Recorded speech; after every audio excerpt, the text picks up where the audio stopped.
Liquor కేసులో కేజ్రీవాల్కు ఉపశమనం లభించింది. రౌస్ అవెన్యూ కోర్టు కేజ్రీవాల్కు బెయిల్ మంజూరు చేసింది. కేజ్రీవాల్ రెగ్యులర్ బెయిల్ పిటిషన్పై న్యాయవాదులు సుదీర్ఘ వాదనలు వినిపించగా జడ్జి చివరకు కేజ్రీవాల్కు బెయిల్ ఇస్తున్నట్లు ఉత్తర్వులు వెలువరించారు.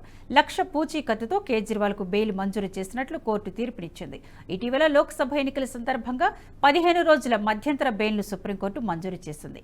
అయితే రెగ్యులర్ బెయిల్ కోసం కింది కోర్టుకు వెళ్లాలని సూచించింది. ఈ క్రమంలోనే ఢిల్లీ రౌస్ అవెన్యూ కోర్టులో గతంలోనే రెగ్యులర్ బెయిల్ కోసం అరవింద్ కేజ్రీవాల్ పిటిషన్ దాఖలు చేశారు. కేజ్రీవాల్ బెయిల్ పిటిషన్లపై ఢిల్లీ రౌస్ అవెన్యూ కోర్టులో 2 రోజుల పాటు సుదీర్ఘ వాదనలు జరగగా వాటన్నిటిని పరిశీలించిన కోర్టు తీర్పును రిజర్వ్ చేసి తాజాగా బెయిల్ మంజూరు చేస్తున్నట్లు ప్రకటించింది.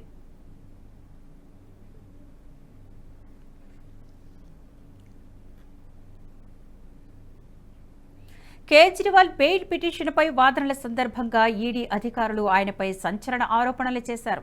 ఢిల్లీ లిక్కర్ కుంభకోణంలో అరవింద్ కేజ్రీవాల్ లంచంగా 100 కోట్ల రూపాయలను డిమాండ్ చేశారని పేర్కొన్నారు. ఈ నేపథ్యంలోనే ఈ కేసులో ఆప్ను నిందితుల జాబితాలో చేర్చడాన్ని ఈడీ సమర్థించుకుంది.